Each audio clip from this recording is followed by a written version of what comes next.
America ও ইসরায়েলের সম্মিলিত শক্তির বিরুদ্ধে মধ্যপ্রাচ্যের মাটি থেকে যখন প্রতিরোধের আগুন জ্বলছে তখন সেই লড়াইয়ের অগ্রভাগে থাকা এক অকুতভয় যোদ্ধার নাম মোহাম্মদ বাকের আল সাদি। তুরস্কের এক গোপন ডেরায় মধ্যরাতের ঘুটঘুটে অন্ধকার, সেখানে বিপুল সমরাস্ত্র আর এলিট ব্ল্যাক অপস ইউনিট নিয়ে হানা দেয় মার্কিন গোয়েন্দা সংস্থা FBI। তারা ভেবেছিল সাদিকে সহজে কাবু করবে, কিন্তু এই বীর কমান্ডারের সাহসের কাছে তাদের পুরো মিশনটি এক চরম চ্যালেঞ্জের মুখোমুখি হয়। মার্কিন রাষ্ট্রদূত আর FBI ডিরেক্টর ক্যাশ প্যাটেল সাদিকে বন্দী করতে পারলেও তার ভেতরের লড়াকু চেতনাকে তারা স্পর্শও করতে পারেনি। সম্মুখ যুদ্ধের এই দাবার বোর্ডে সাদি একাই ছিলেন আমেরিকার ঘুম উড়িয়ে দেওয়ার জন্য যথেষ্ট। ম্যানহাটনের ফেডারেল আদালত, চারদিকে শত শত মার্কিন পুলিশ আর কড়া নিরাপত্তা, কিন্তু কাঠগড়ায় হাতকড়া পরে দাঁড়িয়ে থাকা 32 বছরের এই যুবকের চোখে কোনো ভয় নেই। উল্টো তার ঠোঁটের কোনায় লেগে আছে এক রহস্যময় বিজয়ের ক্রূর হাসি, যা খোদ মার্কিন বিচার ব্যবস্থার ভিত নাড়িয়ে দিয়েছে। সাদি কোনো সাধারণ লড়াকু নন, সে হলো ইরাক ভিত্তিক বীর সশস্ত্র গোষ্ঠী কাতায়ের হিজবুল্লাহর এক উচ্চ পদস্থ কমান্ডার।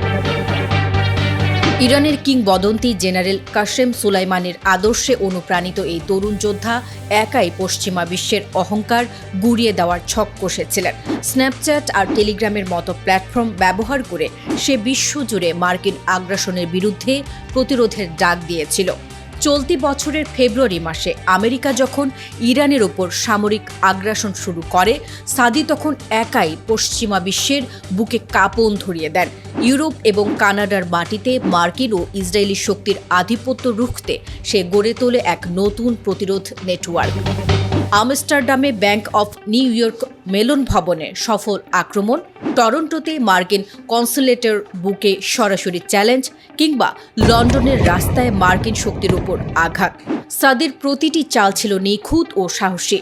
প্যারিসের ব্যাংক অফ আমেরিকা কাঁপিয়ে দেওয়ার জন্য 650 গ্রাম ওজনের যে পেট্রোল বোমাটি তৈরি করা হয়েছিল তা পশ্চিমা পুঁজিপতিদের সাম্রাজ্যকে এক নিমিষেই বড় ধাক্কা দিয়েছিল। সাদির লক্ষ্য ছিল স্পষ্ট, আমেরিকার মাটিতে আঘাত হেনে ওয়াশিংটনকে বাধ্য করা যেন তারা মধ্যপ্রাচ্যে তাদের আগ্রাসন বন্ধ করে। নিউ ইয়র্ক, ক্যালিফোর্নিয়া এবং অ্যারিজোনার মতো গুরুত্বপূর্ণ জায়গায় একযোগে বড় ধরনের প্রতিরোধের ছক কষেছিলেন তিনি। ডার্ক ওয়েবে যখন $10,000 ক্রিপ্টো ডিল চলছিল, সাদি জানতেন না যে খোদ FBI এক আন্ডারকভার এজেন্ট পাঠিয়ে তার সাথে ছদ্মবেশে প্রতারণা করছে। সব আয়োজন শেষ করে একজন বীরের মতো সাদি মেসেজ পাঠিয়েছিলেন, I want to see good news tonight, not tomorrow bro। অর্থাৎ আজ রাতেই বিজয়ের খবর চাই, কাল নয়। আমেরিকার সমস্ত প্রযুক্তি আর প্রতারণার জাল শেষ পর্যন্ত এই এক বীরকে আটকাতে তাদের সর্বশক্তি নিয়োগ করতে বাধ্য হয়েছিল। আদালতের বুকে দাঁড়িয়ে তার আইনজীবী অ্যান্ড্রু ড্যালাকের মাধ্যমে সাদি নিজেকে রাজনৈতিক বলির পাঠা নয়, বরং একজন গর্বিত যুদ্ধবন্দী হিসেবে ঘোষণা করেছেন। ব্রুকলিনের কালো কুঠুরিতে বন্দী এই বাঘ প্রমাণ করে দিয়েছে, অস্ত্র বা প্রযুক্তি দিয়ে দেহকে বন্দী করা গেলেও স্বাধীনতার ও প্রতিরোধের চেতনাকে কখনো খাঁচায় পোড়া যায় না। খেলা তো কেবল শুরু।